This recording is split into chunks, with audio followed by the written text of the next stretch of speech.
बात भारत की ऐसे वक्त में जबकि पांचजन्य अपने 77 वर्ष पूरे कर रहा है और माहौल ऐसा भी है कि पूरे देश में इस वक्त, और या कहें कि पूरा देश इस वक्त राममय है। ऐसे वक्त में 1992 के समय में 3 पत्रकार क्या कर रहे थे, क्या कुछ देखा। आज तो चूंकि ज़माना तकनीक का है, बहुत तुरंत सूचना के आदान प्रदान का ज़माना है, लेकिन उस वक्त उन्होंने क्या कुछ देखा, ये सत्र इसलिए महत्वपूर्ण है। 3 खास मेहमान जिनका परिचय आपसे कुछ देर पहले तृप्ति ने कराया, आपका एक बार फिर बहुत बहुत स्वागत है। अशोक श्रीवास्तव, देश का एक जाना माना नाम, दूरदर्शन पर आप इनको अक्सर रोज़ देखते हैं। सुभाष सिंह जी, जिनका एक लंबा पत्रकारीय जीवन और इस वक्त फिलहाल एक दायित्व सूचना आयुक्त का उत्तर प्रदेश में, उत्तर प्रदेश सरकार की, बहुत बहुत स्वागत सुभाष जी आपका। और गोपाल शर्मा जी, जिन्होंने उस वक्त में राजस्थान पत्रिका के लिए पत्रकारिता की थी और इस वक्त राजनीति में सक्रिय राजस्थान में। गोपाल जी, शुरुआत में आप ही से करूँगा। बिना कुछ लाग लपेट के, अब 2024 में बैठे हैं, राम मंदिर अब प्राण प्रतिष्ठा होने ही जा रही है, बन चुका है। उस वक्त क्या कुछ आपने देखा था, हमारे अगर दर्शकों से आप साझा करें तो। सबसे पहले तो मैं पांचजन्य परिवार का आभारी हूँ, क्योंकि जब मैं पढ़ता था तो पांचजन्य के ग्राहक बनाने के लिए हम लोग लगे रहते थे कि कोई भी गली ऐसी नहीं बचे जहाँ पर दुकानों पर पांचजन्य नहीं पहुँचता हो। फिर पत्रकारिता की शुरुआत के समय भी राजस्थान पत्रिका में जाने से पहले करीब 5-6 महीने तक पांचजन्य में रिपोर्टिंग की हुई है। अयोध्या आंदोलन से मेरा बहुत गहरा जुड़ाव है। प्रभु राम का आशीर्वाद भी है। इतना गहरा जुड़ाव कि शायद ही कोई प्रमुख घटना हो जिस समय मैं वहाँ उपस्थित नहीं रहा हूँ। अपने अवधेशानंद जी जिक्र कर रहे थे 1983 में, उसके बाद में उस मंच के ऊपर अवधेशानंद जी, प्रोफेसर राजेंद्र सिंह जी, हमारे रज्जू भैया जी, एकाधिक बार प्रधानमंत्री रहे गुलजारी लाल जी नंदा, राजमाता विजया राजे सिंधिया और अवधेशानंद जी उस मुजफ्फरनगर की सभा में मौजूद थे, जिसके पहले दाऊ दयाल जी खन्ना, जो उत्तर प्रदेश के कैबिनेट मंत्री थे कांग्रेस सरकार में, उन्होंने पूज्य बाला साहब से नागपुर जाकर मुलाकात की थी और यह मंतव्य रखा था कि हम राम जन्मभूमि मुक्ति के लिए काम करें, और माननीय बाला साहब ने इस बात को स्वीकार किया था। लेकिन इसकी जो नींव है वो नींव है 1925 के आसपास। बाबा राव सावरकर, वीर सावरकर जी के बड़े भाई, वो वाराणसी में थे और उस समय पूज्य डॉक्टर हेडगेवार जी, राष्ट्रीय स्वयंसेवक संघ के आद्य सरसंघ चालक, काशी जाया करते थे और मदन मोहन मालवीय जी से और बाबा राव सावरकर जी से मिला करते थे, जो महाराष्ट्र के लोग वहाँ कुछ सक्रिय थे।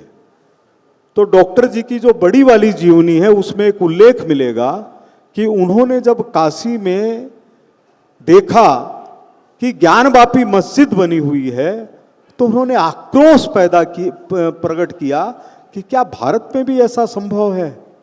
वह बुनियाद है काशी विश्वनाथ, अयोध्या में राम जन्मभूमि और कृष्ण जन्मभूमि मंदिर के बारे में जनता की जागरूकता के इस जमाने में प्रथम प्रतीक का।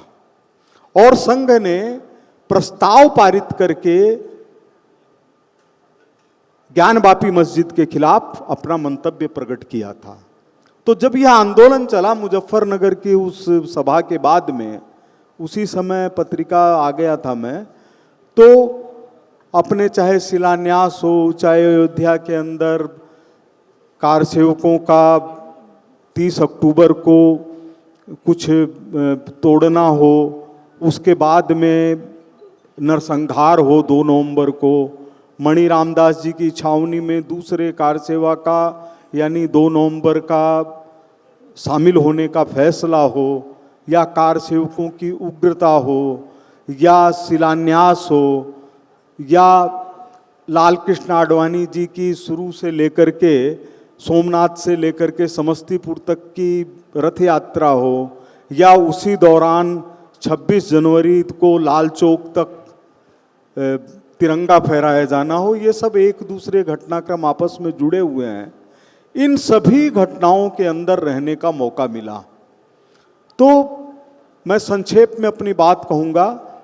श्रीमान सुभाष जी, उस समय अयोध्या में कई बार हम लोग शाम को मिल जाते थे, आपस के अंदर एक दूसरे से बातचीत भी करते थे। कि मैं केवल 2-3 बात रख करके अपनी बात को पूरा करूंगा कि एक तो नरसंहार क्यों हुआ 2 नवंबर को, और दूसरा बाबरी ढांचा ध्वस्त क्यों हुआ।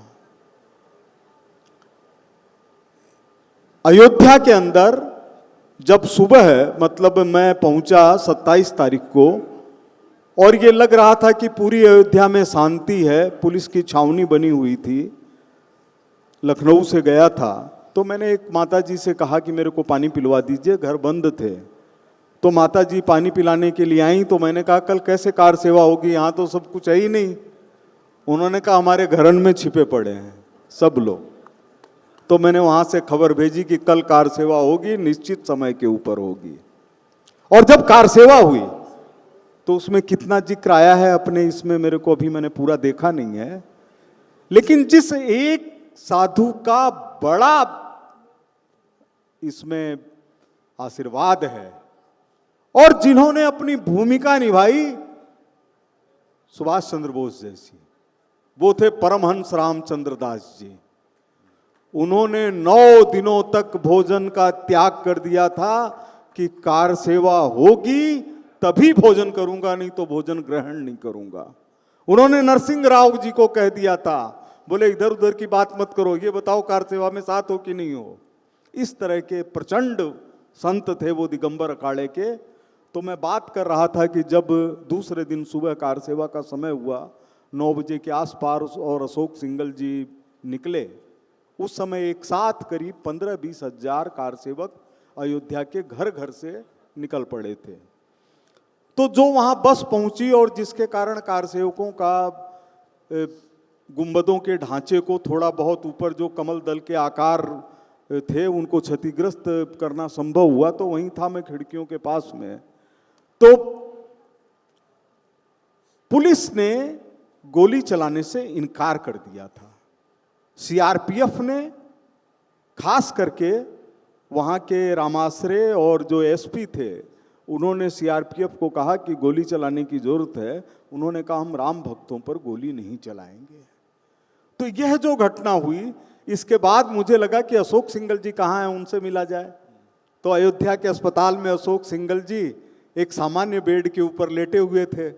तो मैंने कहा भाई साहब अयोध्या में तो कार सेवा हो गई, आप उनका महान व्यक्ति का उत्साह देखिए कि वो पलंग से उछल पड़े, उनके माथे पर पट्टी बंधी हुई थी।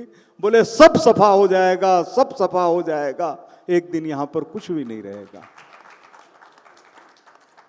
तो यह जो कार सेवा हुई उस दिन, उससे मुलायम सिंह सरकार के अंदर तो आक्रोश था ही, लेकिन कार सेवकों में इतना आक्रोश था जिन्होंने अशोक सिंघल जी के माथे से खून बहता हुआ देखा था। वो मणि रामदास जी की छावनी में लगभग 1-1.5 बजे करीब 5-6 हजार की संख्या में कार सेवक उपस्थित थे। और इतिहास में जो कभी कोई बड़ी घटनाएं हुआ करती हैं, उस तरह से मणि रामदास जी छावनी के महंत अपने नृत्य गोपाल दास जी से भी वरिष्ठ संत उस समय थे स्वामी वामदेव जी महाराज। स्वामी वामदेव जी महाराज का जो भाषण था उस दिन, वो इतिहास के अंदर कभी कभी होता है। उन्होंने कहा कि हम राम जन्मभूमि को मुक्त करवा कर रहेंगे, लेकिन मेरे एक कार सेवक की एक भी खून की बूंद मैं अपनी आंखों से नहीं देख सकता। और वही स्वामी वामदेव जी थे जिनके नेतृत्व में यह निर्णय हुआ कि 2 नवंबर को वापस कार सेवा होगी। 2 नवंबर को जो नरसंहार हुआ कार सेवकों का, उसकी मैं खाली 2 घटनाएं 2-3 लाइनों में बताऊंगा कि ये सरद कोठारी, राम कुमार कोठारी, ये घर के अंदर थे। दिगंबर अखाड़े से करीब 8 बजे मैं निकला और निकल करके जब आगे बढ़ा तो उस समय 100 वहां पड़ा हुआ था जिनका सिर बिल्कुल फटा हुआ था। इतने में दूसरा भाई, वो राम कुमार भी हो सकते हैं, शरद भी हो सकते हैं, वो उनको घर से लाया गया और उनको भी गोली मार दी गई। तो उस समय गली की स्थिति ये थी कि आंसू गैस के गोलों के कारण आंखें खोलना मुश्किल हो रहा था। मैंने अपने जीवन में ऐसी स्थिति नहीं देखी हुई थी कि आंख नहीं खोल सके। और पैर रखा तो जो सूज थे वो खून के ऊपर चप चप कर रहे थे। तो वो राम गली थी, उसके कोने वाली नाली में लगातार खून बह रहा था। इस दृश्य के बाद मैं दूसरा दृश्य आपको बताता हूं कि ये तय हुआ, सरजू से स्नान करके उमा भारती जी और सैकड़ों कार सेवक शास्त्री नगर की गली से आगे बढ़ने की कोशिश कर रहे थे, जमीन पर बैठ करके सरकते हुए। और सरकते हुए लोगों के ऊपर, मैं ऊपर छत से मंदिर से देख रहा था, उन पर घोड़े दौड़ाए गए, घुड़सवार पुलिस, और किसी ने भी उठकर भी विरोध नहीं किया। राम भक्तों ने अनुशासन नहीं तोड़ा, वो जय सिया राम, जय जय सिया राम करते रहे और पुलिस उन पर दमन चक्र चलाती रही। जिस जगह मैं खड़ा था उसके ठीक पीछे 3 राइफलधारी चढ़े और चढ़ करके उन्होंने बंदूकें तान दी सामने की तरफ निशाना लगा करके। तो मैंने सोचा, मैं ही अकेला था वहां पर पत्रकार उस जगह पर ऊपर, तो मेरे को लगा मेरे को भी मारेंगे। तो मैंने अपना आई कार्ड निकाल करके ऊपर किया कि मैं जर्नलिस्ट हूं। लेकिन मैं बहादुरी की जो बात करना चाहता हूं कि उन निशाना लगाए हुए जवानों के सामने की घर से 2 महिलाओं ने एक साथ दरवाजे खोले और कहा, हिम्मत है तो चला गोली। ये भारत माता की संतान की जो ताकत हो सकती है वो इतिहास के अंदर अद्भुत है। और इसके बाद मैं सीधे आता हूं 6 दिसंबर के ऊपर। उस दिन हम लोग रात तक पता करते रहे, मेरे को अपने सुभाष जी भाई साहब भी मिले थे उसी में, मतलब वो शास्त्री नगर वाली गली में जो सरजू से आती थी, कि अयोध्या के अंदर हम लोग रात तक हॉस्पिटल में खड़े रहे कि हमको लिस्ट तो दीजिए, कितने मरे, कितने घायल हुए, क्या हुआ। लेकिन कोई भी सहयोग करने के लिए तैयार नहीं था, क्योंकि मुलायम सिंह ने कहा हुआ था कि किसी भी परिंदे को पर नहीं मारने देंगे। अब मैं आपको केवल 6 दिसंबर की 2-3 बात कह के, मेरे से ज़्यादा जानकार दोनों भाई बंधु हैं, इनको दे दूंगा कि 5 तारीख को हमारे वरिष्ठ प्रचारक रामशंकर जी अग्निहोत्री, जिनके साथ में हमारे परम पूजनीय सरसंघ चालक डॉक्टर मोहन भागवत जी को भी काम करने का अवसर मिला है, वो मीडिया का काम देख रहे थे। फैजाबाद के टेलीफोन विभाग के कार्यालय पर उनसे मेरी मुलाकात हुई, तो उन्होंने कहा, गोपाल जी क्या लगता है? मैंने कहा, कल कुछ भी हो सकता है। उन्होंने कहा, नहीं ये तो उचित नहीं है। मैंने कहा, ऐसा भी स्थिति यही है। बोले कैसे? मैंने कहा, 2 घटनाएं आज की बताता हूं। एक महाराष्ट्र के नौजवान मिला जिसका कोई संपर्क नहीं था किसी से, लेकिन वो खुद ही आए हुए थे। मैंने अपनी पुस्तक कार सेवा से कार सेवा तक में उनका नाम लिखा है। उन्होंने कहा कि मेरे बेल्ट के ऊपर और बारूद भरा हुआ है और मैं अकेले उड़ा दूंगा इसको। तो हम लोग शांति की बात करते रहे। मैंने कहा, ये सब चीज़ों के लिए नहीं है, आप अपना काम करिए। और दूसरी घटना हुई कि जब कार सेवा के पूर्वाभ्यास के लिए माननीय शेषाद्री जी, अपने HV शेषाद्री जी जो सरकारी वाह थे, वो उस दिन देखने के लिए आए थे। उस समय पंजाब के कार सेवक कुछ निकले, तो उन्होंने कहा कि इसको मिट्टी और जल की जरूरत नहीं है, बल्कि इसको उड़ा देने की जरूरत है, यही इसका समाधान है। तो मैंने अग्निहोत्री जी को कहा, मैंने कहा, भाई साहब ये 2 घटनाएं ऐसी है कि कल कुछ भी हो जाए उसका कोई भरोसा नहीं करना चाहिए। कल जो होगा उसके बारे में आपसे थोड़ा रोक के पूछूंगा, बाकी हम 2 साथियों से भी। जिक्र ये भी है कि कुछ लोग जो कि अगर सवाल पूछना चाहते हैं तो अगर हमारे पास समय रहा तो हम मैं पूछेंगे। एक वाक्य केवल बता दूं तो मेरी बात खत्म हो जाएगी। जी। आपको मैं बताना चाहता हूं कि ढांचा ध्वस्त कैसे हुआ, क्योंकि उसकी पूरी टाइमलाइन अगर हिंदुस्तान में किसी ने नोट की तो खाली मैंने नोट की। 11 बजे के करीब कुछ युवा कार सेवकों ने कहा कि यहां क्या होगा। करीब 1.5 लाख से ऊपर कार सेवक राम कथा कुंज के सामने अपने प्रिय नेताओं के भाषण सुन रहे थे, लेकिन उनकी आवाज इधर परिसर में नहीं आ रही थी, राम जन्मभूमि परिसर पर, और जो कुछ राम जन्मभूमि परिसर में हो रहा था वो उनको दिखाई नहीं दे रहा था। इसलिए गैप एक बना हुआ था, एक गैप बना हुआ था। तो 10-15 कार सेवक मिले, चूंकि हमेशा जाता था तो राजस्थान के कार सेवक बोले कि भाई साहब गोपाल जी हैं। मैंने कहा हाँ। बोले कि हम लोग क्या यूं ही चले जाएंगे? मैं भावना बता रहा हूं केवल। मैंने कहा जो अंतरात्मा कहे वो करिए, इसमें क्या कोई बताएगा। तो वहां पर एकदम 11:15 बजे के करीब शांति हो गई। केवल 25, 30, 50 कार सेवकों के अलावा राम जन्मभूमि परिसर के अंदर कोई मौजूद नहीं था, अंदर पुलिस मौजूद थी। अब घटना बदलती कैसे है कि पेजावर के अपने स्वामी जी विश्वेश जी तीर्थ सही 11:15 बजे राम जन्मभूमि परिसर में हाथ जोड़ते हुए प्रवेश करते हैं, और जिसमें कलेक्टर थे, एसपी थे, मैं भी था, हम लोग उनके पैर छूते हैं। और जो ही वो आगे बढ़े उनके पीछे 100 कार सेवक जबरदस्ती अंदर घुस गए। इधर से 100 कार सेवक अंदर घुसे, और पीछे जो ढांचे बने हुए थे उसके पीछे से केवल 4 छोटी ईंटों के टुकड़े आए होंगे। सारी पुलिस धड़धड़ा के एक साथ बाहर चली गई, और उसके बाद में वहां सिर्फ जय श्री राम था। आवाज तब सुनाई दी जब दूसरा ढांचा सबसे पहले गिरा दाहिने वाला, फिर जब बाएं वाला गिरने लगा, टेढ़ा हो गया, तब ऋतंभरा जी की आवाज सुनाई दी कि एक धक्का और दो। और 1:50 पर पहला ढांचा, 3 बजे दूसरा ढांचा, और 5:15 बजे तीसरा ढांचा। तीनों समाप्त हो चुके थे, और केवल वहां पर जय श्री राम हो गया काम के नारे लग रहे हैं।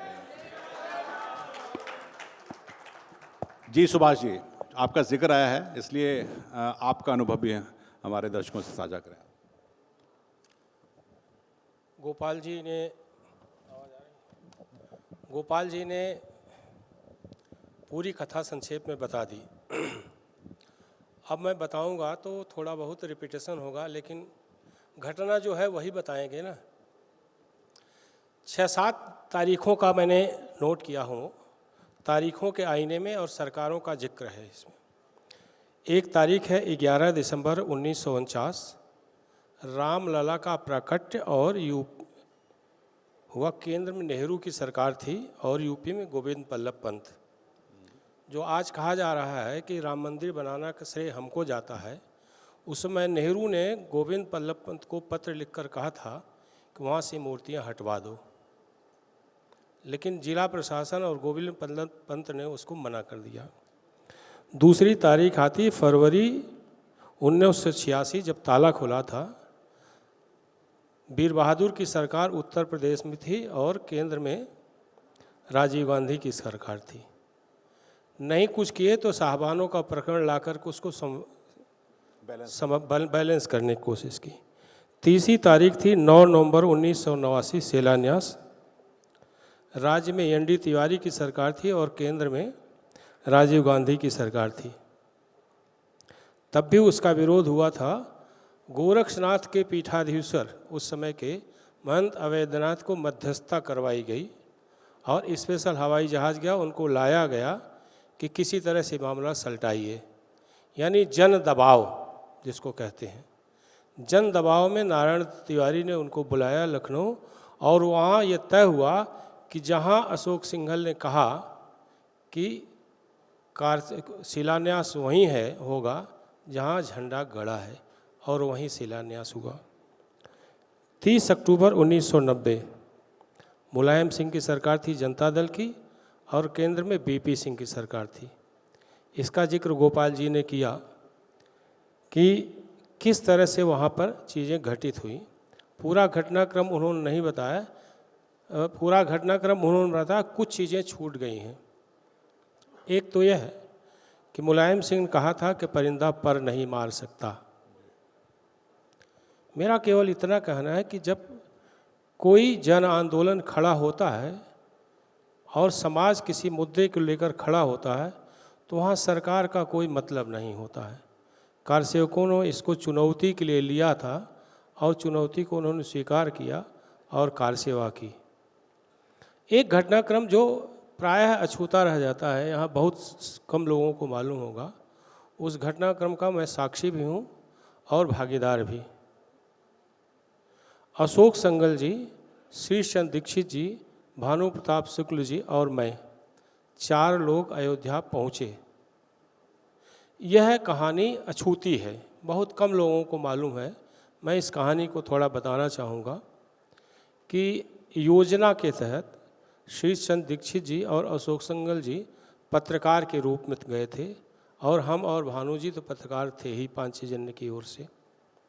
उत्तर प्रदेश शासन की ओर से उन दोनों को पत्रकार के रूप में जाने की अनुमति मिली थी। 2 पत्रिकाएं हमारी दक्षिण से निकलती हैं, एक गुजरात से और एक महाराष्ट्र से। दोनों के पत्रकार के रूप में उनका आई कार्ड था, उसी पर मान्यता थी। उसी से हम लोग गए थे। जो उस समय लिखा गया किस तरह से पत्रकारिता खोखली होती है, इसका एक उदाहरण मैं दे रहा हूँ कि अशोक सिंघल जी सेना की वर्दी में पहुँचे, अशोक सिंघल जी यहाँ से पहुँचे, वहाँ से पहुँचे। वो कथा चूँकि अब 3 महानुभाव अब नहीं है, न भानु प्रताप शुक्ल जी हैं, न अशोक सिंघल जी हैं, न शीश चंद्र दीक्षित जी हैं, इसलिए ये घटना सामने आना बहुत ज़रूरी है। मैं अभी एक किताब लिखने वाला हूँ, इस किताब में सबका मैं जिक्र करूँगा। तो हम लोग प्रयागराज स्टेशन पर बैठे गए और हम सब लोगों का 2nd क्लास में रिजर्वेशन था प्रयागराज से इलाहाबाद के लिए। कोई एक कल्पना नहीं कर सकता शीश चंद्र दीक्षित और अशोक सिंघल 2nd क्लास में यात्रा कर सकते हैं। और जब हम लोग स्टेशन पर पहुँचे नई दिल्ली, प्लेटफार्म नंबर 1, उसमें बिल्कुल मैं जवान था। भानु जी को मुझ पर बहुत विश्वास नहीं था कि कहीं ऐसा न हो कि उत्साह में ये घटना लीक हो जाए, तो उन्होंने मुझे कुछ नहीं बताया, बस कहा अयोध्या चलना है साथ में। हमने कहा ठीक है। तो वहाँ निश्चित तौर पे भानु जी को ये लग गया था कि कहीं किसी को पता चल गया है, आईबी वगैरह को। तो उन्होंने तुरंत जो है हमको टीटी के पास भेजा और उनका बात करो कि इन दोनों की तबीयत खराब है, इनको कूपा अलर्ट करें। खैर, अब उस समय भानु जी ने बात करके एक कूपा उस समय होता था, हर डिब्बे में एक छोटा सा होता था जिसमें 2 लोग 3 लोग परिवार के लोग उसमें जाते थे अकेले। उस महंगा होता था बहुत कम लोगों को। खैर उसमें गए, बाद में वास्तव में पुलिस वाले आए और देख ताक करके चले गए। ये घटनाक्रम और सेंसेशनल जिसको कहते हैं हो जाता है। मैंने देखा जैसे ही वो प्रयागराज से थोड़ा पहले स्टेशन पर गाड़ी धीमी हुई, अशोक सिंघल लुंगी और कुर्ते में, तहमद और कुर्ते में कूद गए। और मैं बताऊं, अशोक सिंघल प्रयाग स्टेशन से जंक्शन से रिक्शे से साफा बांधे अपने घर जॉर्ज टाउन गए और किसी को पता नहीं चला। और आगे और मज़ेदार, हम भानु जी और शीश चंद्र दीक्षित स्टेशन पर उतरे और सीधे हम लोग निकले बाहर और किसी ने शीश चंद्र दीक्षित को पहचाना नहीं, जबकि वो आईजीपी थे, तब आईजीपी हुआ करते थे। और उसके बाद हम लोग गए वहाँ से, कार से उनके घर से निकले कपड़ा बदल करके। हमारा जौनपुर घर है तो वहाँ बदलापुर से होते हुए सिंगरामऊ पहुँचे। वहाँ से अशोक सिंघल जी अलग हो गए। हृदयनाथ सिंह उस समय विभाग प्रचारक थे, रामदयाल जी के पास जिम्मा था। उनकी मोटरसाइकिल से कोई कल्पना नहीं कर सकता है कि अशोक सिंघल मोटरसाइकिल से भी अयोध्या जा सकते हैं। एक वो फोटो आता है अक्सर जो जिसमें वो मोटरसाइकिल पर बैठ के जा रहे हैं। हाँ। जी बिल्कुल। पुलिस वाले तो कम से कम नहीं कल्पना कर सकते। और अयोध्या पहुंचते ही अशोक सिंघल अंतर्ध्यान हो गए। फिर उसके बाद गोपाल जी ने बताया है कि 30 अक्टूबर को 8 बजे अशोक सिंघल जी प्रकट हुए और उसके बाद कार सेवा हुई। कार सेवा के बारे में थोड़ा सा मैं ये बताऊंगा कि जब अशोक सिंघल जी प्रकट हुए और बाबा वामदेव जी की चर्चा की कि वामदेव जी की तबीयत उस समय बहुत ख़राब थी। एक जो ठेलिया होती है जिस पर सब्जी बेचते हैं, थोड़ी मजबूत ठेलिया, उस पर वामदेव जी को बैठा करके अशोक सिंघल जी उनके पास और ले जा रहे थे। उसी समय कहीं से किसी ने शरारतन किया हो या यूं ही उस भीड़ का कुछ होता है ऐसा, उनको यहाँ पर चोट लग गई और जैसे ही उनको खून गिरा, खून बहना शुरू हुआ, वैसे ही कार सेवक बेकाबू हो गए। फिर तो गोपाल जी ने सारी चीज़ें बता ही दी हैं। राजनाथ सिंह हमारे थे, स्वतंत्र भारत के पत्रकार थे, जब वहाँ गए, अब मैं ये नहीं कह सकता हूँ कि दरवाज़ा खुद खुला या दरवाज़ा तोड़ा गया, जो भी हो, थोड़ी देर के लिए खुला या खोला गया और 10-12-15 कार सेवक, 30 अक्टूबर की बात मैं बता रहा हूँ, घुसे, तुरंत गुंबद पर चढ़ करके झंडा फहरा दिया। जैसे ही झंडा फहरा, जय श्री राम, उसके बाद जैसे ही पुलिस वालों ने संकेत किया, सब उतर आए। केवल और केवल ये मुलायम ने कहा था परिंदा पर नहीं मार सकता, और हम गुंबद पर चढ़ गए। एक प्रकार का ये तत्कालीन मुलायम सरकार की जो दंभोक्ति थी, उसको कारसेवकों ने और जनता ने चुनौती को स्वीकार किया और उन्होंने कार सेवा। 2 नवंबर की घटना बड़ी हृदय विदारक मेरे लिए, आपके लिए भी, जो लोग भी वहाँ उपस्थित थे। निर्दोष कार सेवक, जैसा कहा नरसंहार, वास्तव में नरसंहार था, जेनोसाइड जिसको कहते हैं। शांत कार सेवकों पर अंधाधुंध, मैंने नोट भी किया है, प्रथम शहीद वासुदेव गुप्ता अयोध्या, राजेंद्र पांडे अयोध्या, दोनों को जो गोली लगी थी राम जन्मभूमि के गेट पर, बाकी 2 नवंबर को मौतें हुई थी। उसके बाद का जो घटनाक्रम है वो इतना ज़बरदस्त, उसका इतना आक्रोश रहा कि मैं राज्य सूचना आयुक्त हूँ, बहुत अधिक राजनीतिक बात नहीं कर सकते, लेकिन उत्तर प्रदेश में भारतीय जनता पार्टी का कोई संगठन नाम की चीज़ नहीं थी। इतना जनाक्रोश कि बिना संगठन के 211 सीटों के साथ भारतीय जनता पार्टी सरकार में आ गई। फिर 6 दिसंबर का घटना, सरकारों का मैं अंतर बता रहा हूँ।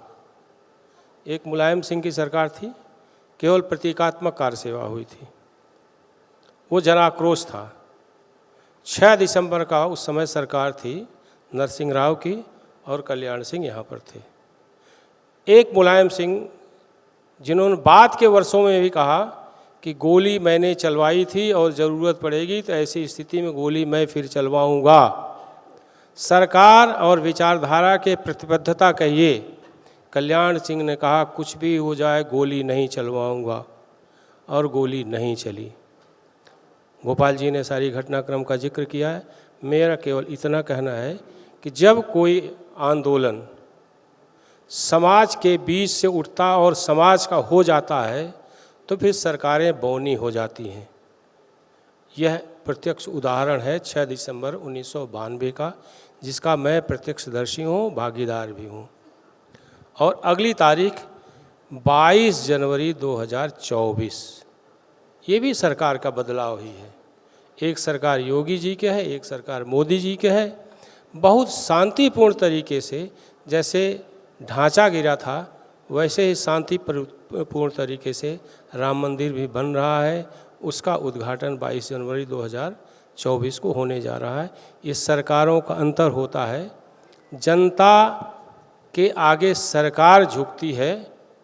ये 1992 और सरकार और जनता साथ होती है 22 जनवरी 2024। बहुत बहुत धन्यवाद।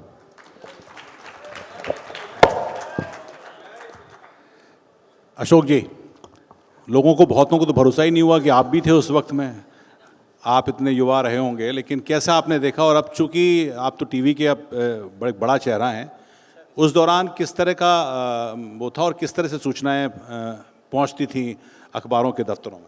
अनुराग जी, पहली बात तो जब मैं देख रहा था गोपाल जी को और सुभाष जी को तो मुझे लगा ये दोनों तो बहुत आगे बढ़ गए, एक विधायक और एक सूचना आयुक्त, मैं ही थोड़ा पीछे रह गया। लेकिन मैं थोड़ा युवा हूँ, आपने सही कहा। 1990 की जब कार सेवा हुई थी तब तो मैं अपनी पढ़ाई अंतिम कॉलेज में था। तो मेरे मित्र को वहाँ जो गए थे कार सेवा में, उन्होंने मुझे बहुत कुछ बताया था कि कैसे कैसे कार सेवा को गोलियाँ चली। 92 में मैं पांचजन्य तब तक ज्वाइन कर चुका था। और मैं ये भी बता रहा हूँ, पांचजन्य परिवार, भारत प्रकाशन, हितेश जी और प्रफुल्ल जी, पांचजन्य का बहुत बड़ा रोल था इस पूरे आंदोलन में। क्योंकि आज तो हम जो देख रहे हैं ना, आज तो पांचजन्य इतना काबिल हो गया, इतना बड़ा हो गया। उस समय पांचजन्य के पत्रकारों को जिस दृष्टि से देखा जाता था, हम लोगों को जिस दृष्टि से देखा जाता था, वो एक अलग दौर था। और मैं उसी संदर्भ में कार सेवकों का भी बताऊंगा। लेकिन जब मुझे, दरअसल मैं उस वक्त, मेरे पास एक कैमरा था, मैं फोटोग्राफी भी करता था। तो ये तो हमारे ब्यूरो चीफ थे, तो इनका तो हक, ये राम जन्मभूमि को कवर करने वाले वो थे। मुझे अवसर मिला, तरुण जी ने संपादक थे, उन्होंने मुझे कहा कि तुम्हारे पास कैमरा भी है, तुम कार सेवा में जाओ और तुम कवर करना। तो 6 दिसंबर की बात कर रहा हूँ। तो मैं कैमरा लेकर, ठीक है, मैं अपना कैमरा लेकर चला गया। हमारे बॉस होते थे, तो इन्होंने आदेश दिया कि भाई मैं जो है, जहाँ कार सेवा होगी मैं वहाँ रहूँगा, आप जो है मंच पर रहिए, रामकथा कुंज में जो मंच बना था। अब वो मंच से थोड़ी मुझे उस समय ख़राब लगा, मेरे बॉस थे तो मैं मना भी नहीं कर सकता था। तो मुझे लगा मुझे कार सेवा वहाँ हो रही है, मुझे मंच पे चढ़ा दिया। तो उन्होंने बोला मंच से अच्छी तस्वीर आएगी। तो मैंने बोला ठीक है। तो मैं रामकथा कुंज पे कैमरा लेके खड़ा हो गया, वहाँ से तस्वीर खींच रहा था। आडवाणी जी, अशोक जी सिंघल जी, आचार्य धर्मेंद्र जी, साध्वी दीदी, रितंबरा जी, उमा भारती जी, सब लोग वहाँ पर थे। तो मैं वहाँ से तस्वीरें खींच रहा था, अच्छी अच्छी तस्वीरें खींच रहा था, सब लोगों के भाषण हो रहे थे। अचानक जैसे 12 बजे के आसपास जैसी कार सेवक वहाँ पे चढ़े और मैंने देखा कि अरे ये क्या हुआ। तो उस वक्त मैंने देखा कि आडवाणी जी थोड़ा परेशान हो गए एकदम से। तो आडवाणी जी ने माइक संभाला, उन्होंने फिर कहा कि अरे मैं आपको राम की सौगंध देता हूँ, आप लोग उतर आओ। ये बड़ा सीरियस गंभीर प्रयास हुआ था कि लोग उतर आए, कि भाई आप लोगों को चोट आ जाएगी इस तरह। प्रमोद जी थे, उन्होंने भी इस तरह का वो किया। लेकिन जब वो सब कुछ हाथ से चला गया, लगा कि अब तो सब बेकाबू हो गया। उसके बाद जो है माइक जो है वो साध्वी जी ने और आचार्य धर्मेंद्र जी और साथ में उमा भारती जी ने संभाल लिया। और फिर उन्होंने कार सेवकों को जोश देना शुरू किया। अब मुझे लगा मैं इस वक्त मंच पे क्या कर रहा हूँ, वहाँ तो इतना ज़बरदस्त गुजारा हुआ है। तो मैंने सोचा अब बॉस गए भाड़ में, मैं वहाँ पे सामने से फ़ोटो लूँगा। मैं वहाँ से मंच से उतर गया कैमरा लेकर। अब जब मैं कैमरा लेकर मस्जिद की तरफ, वो ढांचे की तरफ बढ़ा, तो मुझे कई लोगों ने, कार सेवकों ने रोका, मेरा कंधा पकड़ा, कहाँ भाई कहाँ जा रहे हो।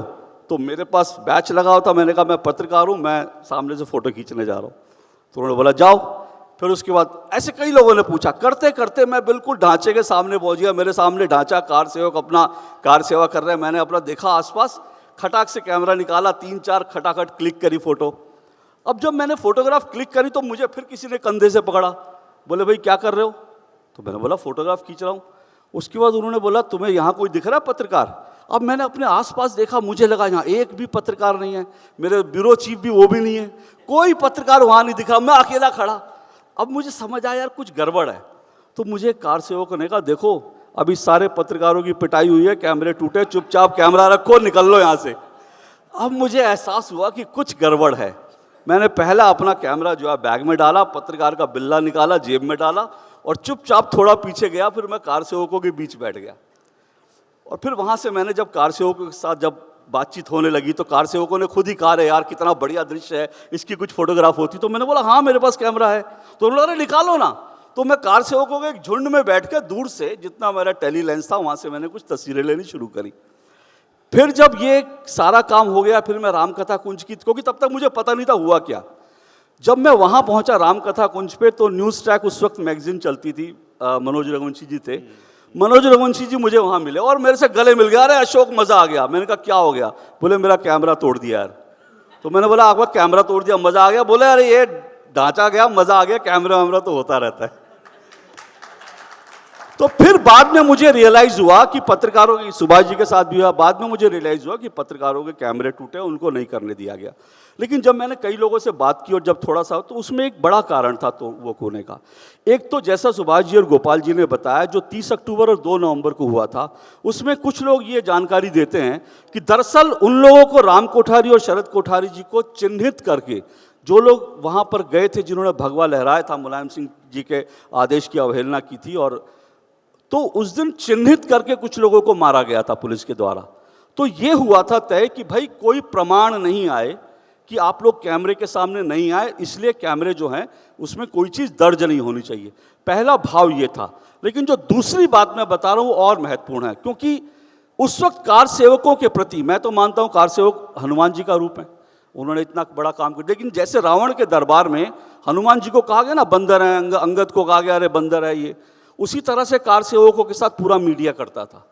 मीडिया में मुझे अच्छी तरह से याद है, उस वक्त अंग्रेजी के अखबार और सब जगह मीडिया में कार सेवकों को लुम्पिन एलिमेंट्स लिखा जाता था कि ये उपद्रवी हैं, ये लोग इस तरह के लोग हैं जो पढ़े लिखे हैं नहीं, इनको भड़का दिया गया, ये अनपढ़ गंवार है, जाके ये सब करते हैं। तो इस तरह से कहा गया और मीडिया ने उनका बड़ा गलत चित्रण किया। मैंने हितेश जी से कहा मेरी उस वक्त की थोड़ी रिपोर्टिंग मुझे चाहिए, तो उन्होंने मुझे भेजा।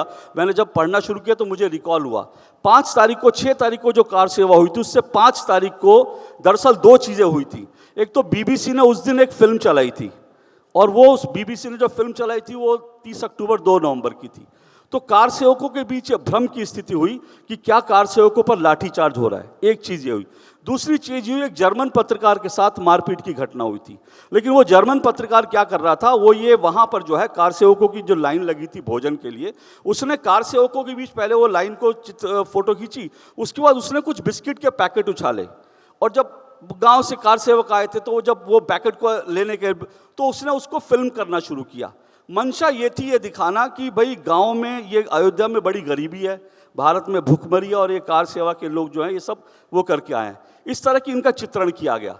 फिर जो है एक जिन पत्रकारों के साथ उस दिन कैमरा तोड़ा गया था, उनमें एक पत्रकार था पीटर हाइलाइन करके, वो अमेरिका का पत्रकार था। उसकी एक तस्वीर छपी थी, उसके माथे से खून निकल रहा है, और उसकी एक तस्वीर छपी थी 10 दिसंबर को इकोनॉमिक टाइम्स ने कि ये भी कार सेवकों का एक रूप है, और बड़ी नेगेटिव खबर छपी थी। और उसमें यह छपा कि कार सेवकों ने कैसे अमेरिकी पत्रकार के साथ बदतमीजी की, उसको मारा पीटा, उसकी जेब से बटुआ निकाल लिया।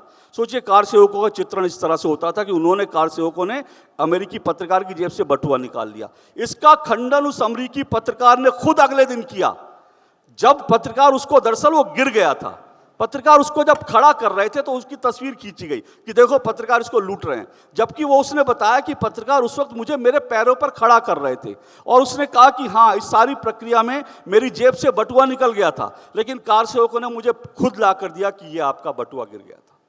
तो कार सेवकों को इस तरह से चित्रित करना, पत्रकारों, और इस तरह से जो है, जिस दिन ये कार सेवा हुई तो उस दिन दरअसल जब ये सब कुछ हो गया तो मैंने फिर फ़ोन किया, मैंने संपादक जी को फ़ोन किया, मैंने बोला ये तो ऐसा ऐसा हो गया, मुझे मालूम नहीं, लेकिन एक ओम प्रकाश तिवारी उस वक्त हमारे उप संपादक होते थे, उन्होंने मुझे 2 दिन पहले 3 दिन पहले फ़ोन करके बताया।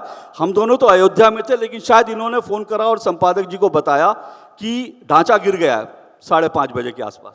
और जैसी ये खबर इन्होंने बताई, तिवारी जी ने बताया कि तरुण विजय जी की आंखों से पानी बहने लगा झरझर। ये इतनी बड़ी गुलामी का प्रतीक जो है, तो वो कह रहे हैं कि उनकी आंखों से झरझर पानी बहने लगा। फिर जब मैंने फ़ोन किया तो उन्होंने बोला अशोक मुझे फोटोग्राफ चाहिए हर हालत में। अगले दिन उन्होंने स्पेशल एडिशन कहा कि हम स्पेशल एडिशन छापेंगे। अच्छा ये भी बात है, पांचजन्य का एडिशन तैयार हो गया था, क्योंकि लगा कार सेवा तो बड़ी सामान्य सी कार सेवा होगी, लेकिन जब इतना बड़ा इंसिडेंट हो गया तो एक स्पेशल एडिशन प्लान किया गया। तो मैंने कहा मैं कैसे आऊँ, तो उन्होंने मुझे बोला किसी भी तरह से निकलो। तब तक कर्फ्यू वगैरह लग गया था, तो फिर मुझे किसी ने मदद करी, और आदरणीय मुरली मनोहर जोशी जी के साथ मैं गाड़ी में उनकी कार में अयोध्या से लेकर के मैं लखनऊ तक आया। फिर लखनऊ से मैंने शताब्दी ट्रेन पकड़ी और उसके बाद मैं दिल्ली जो है पहुंचा। लेकिन अब मैं ये जो बात है जो बता रहा हूँ, ये देखिए कि आज अभी कुछ यूट्यूबर्स जो हैं उनको बड़ी तकलीफ हो रही है कि भाई सारे मीडिया जो है राम जन्मभूमि की ऐसे कवरेज कर रहा है, राम मंदिर की ऐसे कवरेज कर रहा है। तो भाई अब ये चाचा नेहरू का ज़माना तो है नहीं कि जब वो आदेश दे देंगे कि भाई सोमनाथ मंदिर की जिस तरह से होनी थी नहीं हो, अब वो चाचा नेहरू का। लेकिन ये जो लोग हैं इन्होंने मीडिया को, इन्होंने कार सेवकों को इस तरह से उनके खिलाफ नेगेटिव खबर छापी, ऐसा लगता था कि जो लोग कार सेवा की बात कर रहे हैं, जो लोग राम जन्मभूमि पे मंदिर बनाने की बात कर रहे हैं, वो सब लोग सांप्रदायिक हैं, पिछड़े हुए हैं और देश का भला नहीं चाहते। उस वक्त एक चीज़ और मुझे याद है, उस वक्त मीडिया ने ये माहौल बना दिया था कि अब देश का बचना मुश्किल है, अब देश टूट जाएगा, क्योंकि अब इन्होंने ये हाल कर दिया है। मैं एक और खबर पढ़ रहा था, अंत में छोटी सी 1-2 बात बता दूं। मैं एक और खबर पढ़ रहा था जिसमें मदन लाल खुराना जी सांसद थे, संसद भवन के अंदर उनसे कुछ वामपंथी पत्रकारों ने बदतमीजी की कि तुम लोग देश तोड़ने पे आमादा हो। इस तरह से सोचिए, संसद भवन में एक सांसद के साथ इस तरह की बदतमीजी उन्होंने करी, क्योंकि उनको लग रहा था कि ये लोग कर क्या रहे हैं। और दूसरी चीज, ये जो 6 दिसंबर की घटना हुई थी, उसका मुझे एक और चीज याद आती है। बहुत सारे कारण रहे होंगे, लेकिन उसके पीछे एक कारण और था।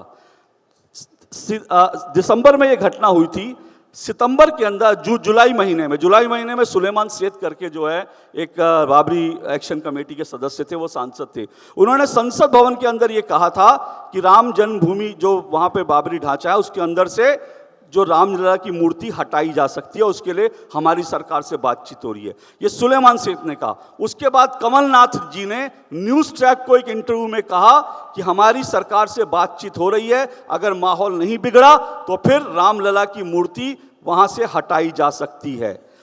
उसके बाद अशोक सिंघल ने कहा कि हिंदुओं को चुनौती मत दीजिए, हिंदुओं की जो उनकी जो सहिष्णुता है उसकी परीक्षा मत लीजिए, वरना अगर हिंदू जाग गया तो बहुत बुरा अंजाम होगा। मैं सिर्फ ये पृष्ठभूमि बता रहा हूं कि कहीं ना कहीं उस वक्त ये साजिश भी थी कि रामलला की मूर्ति हटा दी जाए, और शायद इसलिए जो है बहुत सारे लोगों को लगा होगा कि ढांचा अगर गिरेगा नहीं तो फिर वहाँ पर मंदिर बनाना बहुत मुश्किल हो जाएगा।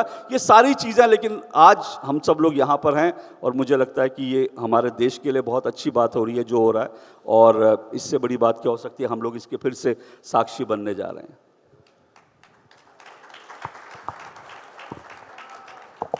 समय नहीं है, वरना आपको और सुनते। और एक थोड़ा जलन का भाव भी है कि आपने वो देखा जो हम लोगों ने नहीं देखा होगा, बहुत से पत्रकारों ने। जी, आप कुछ कहना चाह रहे हैं? देखिए, एक होता है इतिहास को पढ़ना, एक होता है इतिहास का निर्माण करना। हम लोग इतिहास का निर्माण भी कर रहे हैं और इतिहास बनते देख रहे हैं। अशोक जी ने बहुत सारे पत्रकारों की चर्चा की। मेरा केवल इतना आग्रह है, जैसे मैंने एक कोशिश करूंगा कि मैं 1-2 महीने बाद मैं एक किताब लिखूं ऑथेंटिक। तो इस समय जो कुछ हमारे पक्ष से लिखा जाएगा वही असली इतिहास होगा। बाकी जो अब तक लिखा गया है, जिनका उस आंदोलन से कोई रिश्ता नहीं रहा, जिन्होंने उस आंदोलन को दूर से देखा, जिन्होंने उस आंदोलन को भोगा नहीं, उनके द्वारा अभी तक बहुत कुछ लिखा जा चुका है।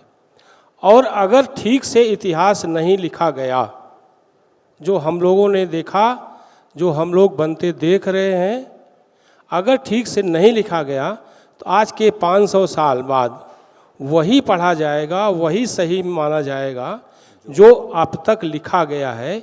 इसलिए कोशिश ये करनी चाहिए, चाहे अशोक जी हों, चाहे मैं हूँ, चाहे गोपाल जी हों, चाहे मैं कहता हूँ कि जो पांचजन्य में अब तक छपा है वही ऑथेंटिक है।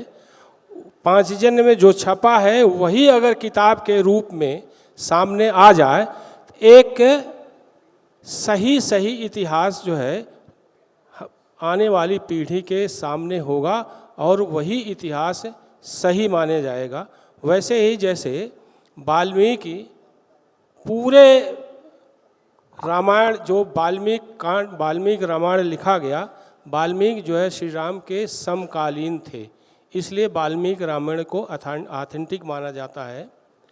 गीता महाभारत व्यास ने रचा, वो समकालीन थे, इसलिए गीता और उन सबको सही माना जाता है।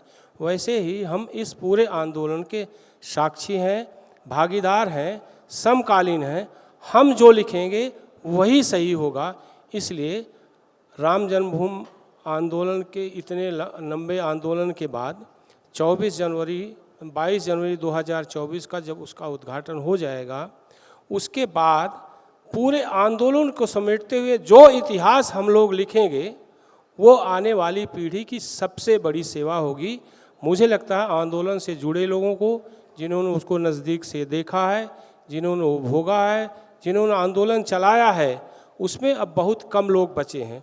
जो भी बचे हैं उनको निश्चित तौर पर इस पर अपनी लेखनी चलानी चाहिए, ताकि राम जन्मभूमि आंदोलन का जो भारतीय पुनर्जागरण की आधारशिला है उसका पूरा का पूरा सही ब्यौरा आए।